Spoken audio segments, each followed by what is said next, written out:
Hi hello नमस्कार सर्वांना, श्री स्वामी समर्थ। आज आपण उन्हाळा स्पेशल मस्त असे मऊसूत कापसासारखे सर्वांच्याच आवडीचे हे दहीवडे पाहणार आहोत। स्टेप बाय स्टेप रेसिपी सांगितलेली आहे, तर हा व्हिडिओ तुम्ही शेवटपर्यंत नक्की पहा। चला तर मग रेसिपीला सुरुवात करूया। तर इथे मी 1 कप भरून उडदाची डाळ स्वच्छ 2 ते 3 पाण्याने धुवून घेतली। नंतर ही 5 ते 6 तासासाठी भिजवून घेतली। इथे आपली डाळ मस्त अशी भिजलेली आहे, अगदी नकाने आपली ही डाळ पटकन तुटते, तर मस्त अशी भिजलेली आहे। आता आपल्याला ही डाळ गाळून घ्यायची आहे, यामधील पाणी काढून टाकायचं। अशा पद्धतीने मी वर चाळणी ठेवून खाली एक बाउल ठेवून त्यामध्ये ही डाळ गाळून घेतलेली आहे। आता आपल्याला ही डाळ पूर्ण अशी वाटून घ्यायची। इथे मी छोटं मिक्सरचं भांडं घेऊन यामध्ये 2 बॅचमध्ये आपल्याला ही डाळ वाटायची आहे। तुमच्या जवळ मोठं भांडं असेल तर तुम्ही एकदा वाटली तरी सुद्धा चालेल। अशा पद्धतीने मी ही डाळ वाटून घेतली। यामध्ये अगदी थोडंसं परत एकदा पाणी घालून ही छान अशी फाईन वाटून घ्यायची आहे आपल्याला। तर अगदी मस्त अशी अगदी थोडंसं पाणी घातलेलं आहे, इथं पाण्याचा जास्त वापर केलेला नाही। तर अगदी 2 ते 3 चमचेच पाणी घालून मी ही डाळ वाटून घेतली। याच पद्धतीने मी दुसरी सुद्धा बॅच अशीच वाटून घेणार आहे। इथे मी मोठं भांडं घेतलेलं आहे, एक पातेलं घेऊन त्यामध्ये ती वाटलेली डाळ काढून घेतली। त्याच पद्धतीने मी दुसरी सुद्धा बॅच अशीच वाटणार आहे। दुसऱ्या बॅचमध्ये आपण इथं मी हिरव्या मिरच्या, इथं 1 इंच आलं आणि 3 हिरव्या मिरच्या घेऊन त्यामध्ये वाटून घेते। नंतर हे 5 मिनिट आपल्याला हे छान असं फेटून घ्यायचं आहे, म्हणजे हे पीठ अगदी हलकं फुलकं असं तयार होतं। यामध्ये चवीपुरतं मीठ घालायचं आहे। परत एकदा हे मीठ सुद्धा यामध्ये मिक्स करून घ्यायचं। यामध्ये जिरे सुद्धा घालायचे आहेत, इथे मी जिरे घालायला विसरली आहे। तर हे व्यवस्थित मिक्स करून घ्यायचं। आपले पीठ परफेक्ट झालं कसं ओळखायचं, तर इथं मी एका वाटीमध्ये पाणी घेऊन त्यामध्ये अगदी छोटासा पिठाचा गोळा सोडला आहे। तर तो खाली दाबला तरी तो खाली जात नाही, तर अगदी मस्त असा वर तरंगत आहे। आपलं पीठ परफेक्ट झालेलं आहे।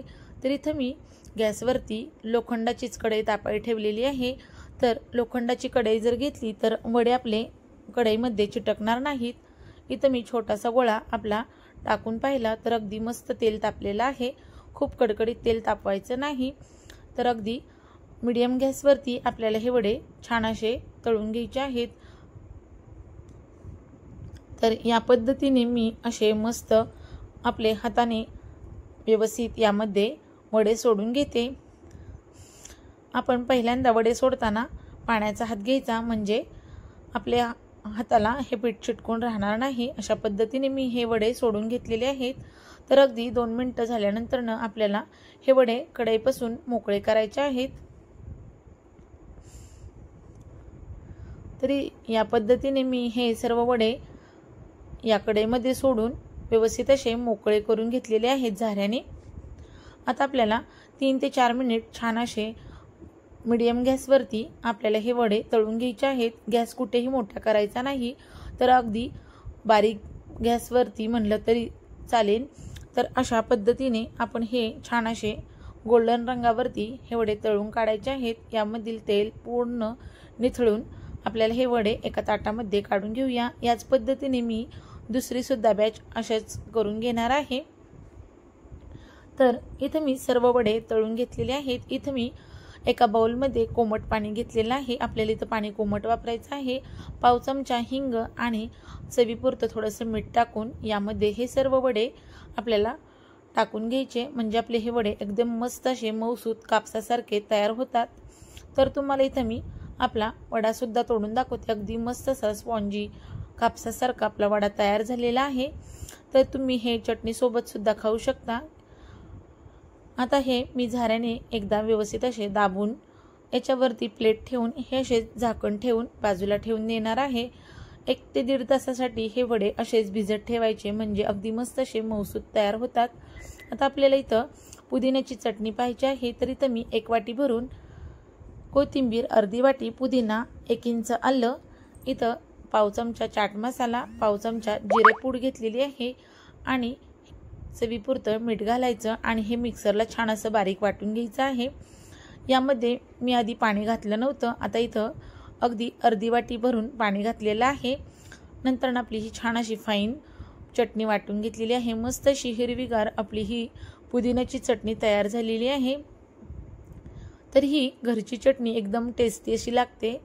तर इथं मी चिंचसुद्धा गरम पाण्यामध्ये भिजवून घेतली होती, तर यामध्ये अजिबात बी नाही। इथं मी आता ही चटणी, चिंचेची चटणी आपल्याला करायची आहे। तर इथं मी मिक्सरचं भांडं घेऊन मिक्सरच्या भांड्यामध्ये ही भिजवलेली चिंच यामध्ये घालून फाईन वाटून घेतलेली आहे। आता इथं मी कढई घेऊन त्यामध्ये एक चहा गाळण घेऊन यामध्ये आपल्याला ह्या चिंचेचा कोळ असा पूर्ण गाळून घ्यायचा आहे। अशा पद्धतीने यामधील धसडी चिंचेचे जे धागे असतात किंवा चिंचेची साल असते ते सुद्धा यामध्ये अशी गाळून निघते, त्यासाठी आपल्याला गाळून घ्यायचे आहे। अशा पद्धतीने मी हे सर्व चिंचचा कोळ गाळून घेतलेला आहे। तर आता आपल्याला ही कढई अशीच गॅसवरती ठेवून घ्यायची। इथं मी गॅस चालू करून घेते। आता जेवढी चिंच आहे त्याच प्रमाणात आपल्याला गूळ वापरायचा आहे। तर अर्धी वाटी मी गूळ घेतलेला आहे। इथं तुम्ही निम्मी साखर सुद्धा वापरू शकता। तर इथं मी पूर्ण असा गूळच वापरलेला आहे। तर गूळ आपला छान असा विरघळेपर्यंत एकसारखं हलवत राहायचं, याला छान अशी उकळी काढायची। आता आपला गूळ सुद्धा विरघळत आलेला आहे। यामध्ये 1 चमचा भरून जिरेपूड घातलेली आहे। इथं मी काळं मीठ वापरलेलं आहे आणि अर्धा चमचा लाल मिरची पावडर घातलेली आहे।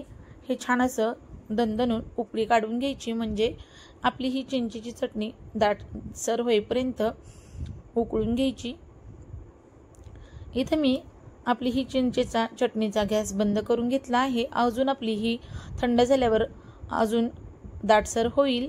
तर इथं आपली चटणी सुद्धा तयार झालेली आहे। आता आपल्याला गोड दही बनवायचं आहे। तर इथं मी अर्धा लिटर दही घेतलेला आहे।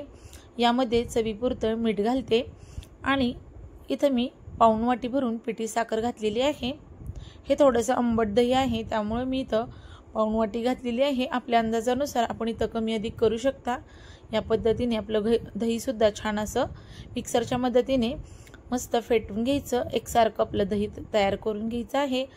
आपलं दही, चिंचेची चटणी, पुदिन्याची चटणी, आपली रेडीमेड नायलॉन शेव आणि डाळिंबाचे दाणे हे सर्व तयार आहे। आपले हे वडे सुद्धा छान असे भिजलेले आहेत। आपले हे वडे छान असे पिळून घेऊया। हाताने, हलक्या हाताने असे व्यवस्थित पिळून घ्यायचे। यामधील पाणी असं काढून घ्यायचं आहे हाताने। आता आपण सर्व करूया। तर इथं मी एक प्लेटमध्ये हे सर्व वडे काढून घेतलेले आहेत। यावरती आपलं फेटून घेतलेलं मस्त असं गोड दही घालायचं आहे। तर तुम्ही या माझ्या पद्धतीने एकदा हे वडे एकदा नक्की करून पहा। खूप मस्त असे चटपटीत दुपारच्या वेळेस खायला खूप छान लागतात। तर इथं यावरती परत पुदिन्याची चटणी घातलेली आहे। नंतर यावरती आपली चिंचेची चटणी, मस्त अशी आंबट गोड चवीची आपली ही चिंचेची चटणी सुद्धा घातली। नंतर यावरती मी रेडीमेड नायलॉन शेव घातलेली आहे। यावरती डाळिंबाचे दाणे घालायचे, म्हणजे अजून मस्त आपली ही दहीवडे खायला सुद्धा खूप छान लागतात आणि दिसायला सुद्धा खूप टेस्टी होतात। तर अशा पद्धतीने मी हे वडे केलेले आहेत। तर तुम्हाला ही रेसिपी कशी वाटली मला कमेंटमध्ये नक्की सांगा। व्हिडिओ आवडला असेल तर माझ्या चॅनेलला लाईक, शेअर आणि सबस्क्राईब करायला अजिबात विसरू नका। पुन्हा भेटूया अशाच एका नवीन आणि छानशा रेसिपीमध्ये। तोपर्यंत सर्वांना बाय बाय, धन्यवाद। श्री स्वामी समर्थ।